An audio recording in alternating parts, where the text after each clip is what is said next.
ಓಂ ನಮೋ ಬುದ್ಧಾಯ. ಎಲ್ಲರಿಗೂ ಶುಭೋದಯಗಳನ್ನು ತಿಳಿಸುತ್ತಾ, ಒಮ್ಮೆ ಗೌತಮ ಬುದ್ಧರು ಶ್ರಾವಸ್ತಿಯ ಒಂದು ಆಶ್ರಮದಲ್ಲಿ ತಂಗಿರುವಂತಹ ಸಂದರ್ಭದಲ್ಲಿ ತನ್ನ ಅನುಯಾಯಿಗಳಿಗೆ ಮತ್ತು ಭಿಕ್ಕುಗಳಿಗೆ ಈ ರೀತಿಯ ಉಪದೇಶವನ್ನು ಮಾಡುತ್ತಾರೆ.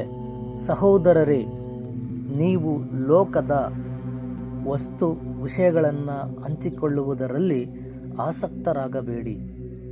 ನನ್ನ ಸಿದ್ಧಾಂತವನ್ನು ಹಂಚಿಕೊಳ್ಳಿ. ನಿಮಗೆ ಈ ಪ್ರಪಂಚದ ದುಃಖಕ್ಕೆ ಕಾರಣವನ್ನು, ದುಃಖದಿಂದ ಹೊರಬರುವ ಮಾರ್ಗವನ್ನು ನನ್ನ ಸಿದ್ಧಾಂತವು ನಿಮಗೆ ಸಾಂತ್ವನ ನೀಡುತ್ತದೆ, ಪರಿಹಾರವನ್ನು ನೀಡುತ್ತದೆ ಎಂದು ಗೌತಮ ಬುದ್ಧರು ಹೇಳಿ ಶ್ರಾವಸ್ತಿಯ ಆಶ್ರಮದಿಂದ ನಿರ್ಗಮಿಸುತ್ತಾರೆ ಬಂಧುಗಳೇ. ತದನಂತರ ತಥಾಗತರ ಶಿಷ್ಯರಾಗಿರ್ತಕ್ಕಂಥ ಸಾರಿಪುತ್ರನು ಈ ಸ್ಥಳದಲ್ಲಿ ಇದ್ದು ನಿಬ್ಬಾಣ ಎಂದರೇನು, ನಿಬ್ಬಾಣದ ಅರ್ಥವನ್ನು ಭಿಕ್ಕುಗಳಿಗೆ ಮತ್ತು ಅಲ್ಲಿ ನೆರೆದ ಜನಗಳಿಗೆ ಉಪದೇಶವನ್ನು ಮಾಡುತ್ತಾರೆ. ಬಂಧುಗಳೇ, ಇಲ್ಲಿ ನಿಬ್ಬಾಣ ಎಂದರೆ ಬುದ್ಧರ ಮಾಧ್ಯಮ ಮಾರ್ಗ ಅನುಸರಿಸುವುದೇ ನಿಬ್ಬಾಣ. ಹಾಗಾದರೆ ಈ ಬುದ್ಧರ ಮಧ್ಯಮ ಮಾರ್ಗ ಯಾವುದು? ದುರಾಸೆ ಮತ್ತು ಕೋಪವನ್ನು ಗೆಲ್ಲಲು ಇರುವ ಬುದ್ಧರ ಒಂದು ಮಾರ್ಗವೇ ಮಧ್ಯಮ ಮಾರ್ಗವಾಗಿದೆ ಬಂಧುಗಳೇ. ಈ ಮಧ್ಯಮ ಮಾರ್ಗ ಮಾನವ ಕಲ್ಯಾಣವನ್ನು ಬಯಸುವಂಥ ಮತ್ತು ಅವನನ್ನು ಬೆಳಕಿನೆಡೆಗೆ ಕರೆದುಕೊಂಡು ಹೋಗುವ ಮಾರ್ಗವಾಗಿದೆ ಬಂಧುಗಳೇ. ಹಾಗಾದರೆ ಈ ಮಧ್ಯಮ ಮಾರ್ಗ ಅಂದರೆ ಏನು? ಬುದ್ಧನ ಅಷ್ಟಾಂಗ ಮಾರ್ಗಗಳೇ ಈ ಮಧ್ಯಮ ಮಾರ್ಗ ಎನ್ನುವಂಥದ್ದು. ಇದರಲ್ಲಿ ಸರಿಯಾದ ದೃಷ್ಟಿ ಮೊದಲನೆಯದಾಗಿರುವಂತಹ ಅಷ್ಟಾಂಗ ಮಾರ್ಗದ ಒಂದನೆಯದು ಸರಿಯಾದ ದೃಷ್ಟಿ, ಸರಿಯಾದ ಗುರಿ ಎರಡನೆಯ ಮಾರ್ಗ, ಸರಿಯಾದ ನುಡಿಗಳು ನಾಲ್ಕನೆಯ ಮಾರ್ಗ, ಸರಿಯಾದ ಕ್ರಿಯೆಗಳು ಐದನೆಯ ಮಾರ್ಗ, ಉತ್ತಮ ಜೀವನ ನಡೆಸಲು ಸರಿಯಾದ ಮಾರ್ಗ,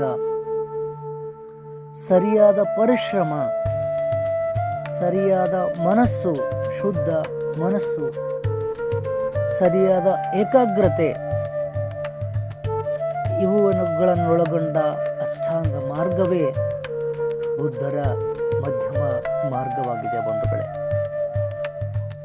ನಮ್ಮ ಜೀವನವನ್ನು ಸರಿಯಾದ ನಿಟ್ಟಿನಲ್ಲಿ ನಾವು ನಿಬ್ಬಾಣದ ಹಾದಿಯ ಕಡೆಗೆ ಒಯ್ಯಬೇಕಾಗಿದ್ದರೆ ಬುದ್ಧರ ಈ ಅಷ್ಟಾಂಗ ಮಾರ್ಗಗಳನ್ನು ನಾವು ಅನುಸರಿಸಿದ್ದೇ ಆದರೆ ನಾವು ನಿಬ್ಬಾಣದ ಹಾದಿಯನ್ನು ಹಿಡಿಯುತ್ತೇವೆ ಬಂಧುಗಳೇ. ಇಲ್ಲಿ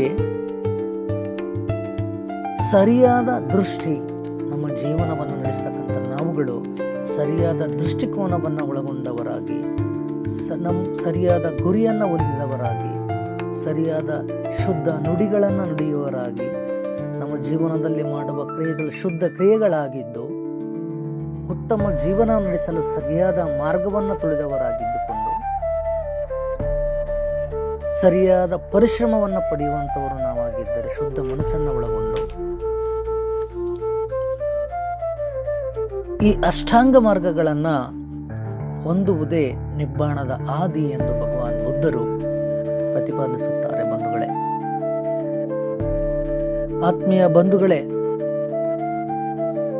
ನಮ್ಮೊಳಗಿರುವಂಥ ಕೋಪವು ಕೆಟ್ಟದ್ದು ಮತ್ತು ಇನ್ನೊಬ್ಬರಿಗೆ ಕೇಡು ಬಯಸುವುದು, ಅಸೂಯೆಯನ್ನು ಪಡುವಂಥದ್ದು, ದ್ವೇಷವನ್ನು ಕಾರುವಂಥದ್ದು, ದುರಾಸೆಯನ್ನ ಪಡುವಂಥದ್ದು, ನನ್ನೊಳಗಡೆ ಕಪಟತನ, ವಂಚನೆ, ದುರಾಭಿಮಾನ ಮುಂತಾದ ಕೀಳು ಪ್ರವೃತ್ತಿಗಳನ್ನು ಒಳಗೊಂಡ ಪ್ರವೃತ್ತಿಗಳನ್ನು ನಾವು ತೊಡೆದು ಹಾಕಿ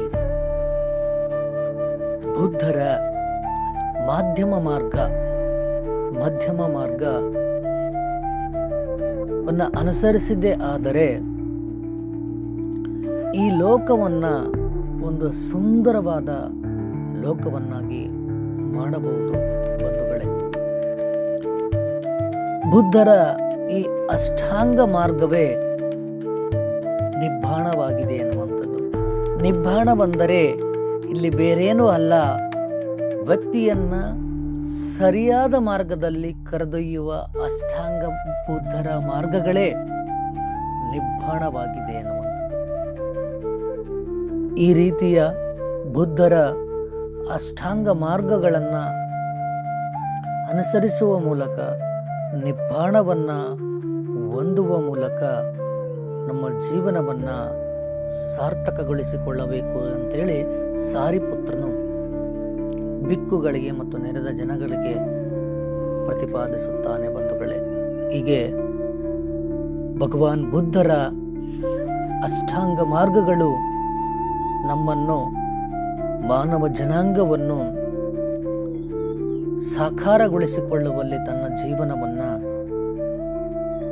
ಬುದ್ಧರ ಅಷ್ಟಾಂಗ ಮಾರ್ಗಗಳು ನಮ್ಮನ್ನು ನಿಬ್ಬಾಣದ ಆದಿಯ ಕಡೆಗೆ ಕೊಂಡುಕೊಂಡು ಹೋಗುತ್ತವೆ ಬಂಧುಗಳೇ. ಆದ್ದರಿಂದ ಇಲ್ಲಿ ನಿಬ್ಬಾಣವೆಂದರೆ ಬೇರೇನೂ ಅಲ್ಲ, ವ್ಯಕ್ತಿಯನ್ನು ಸರಿಯಾದ ಮಾರ್ಗದಲ್ಲಿ ಕರೆದೊಯ್ಯುವ ಬುದ್ಧರ ಅಷ್ಟಾಂಗ ಮಾರ್ಗಗಳಾಗಿವೆ ಬಂಧುಗಳೇ. ಆದ್ದರಿಂದ ಬುದ್ಧರ ಈ ಅಷ್ಟಾಂಗ ಮಾರ್ಗಗಳನ್ನು ನಾವು ಅನುಸರಿಸುತ್ತಾ ನಮ್ಮ ಜೀವನವನ್ನು ಸಾರ್ಥಕಗೊಳಿಸಿಕೊಳ್ಳೋಣ ಬಂಧುಗಳೇ. ನಮೋ ಬುದ್ಧಾಯ. ಧನ್ಯವಾದಗಳು ಬಂಧುಗಳೇ.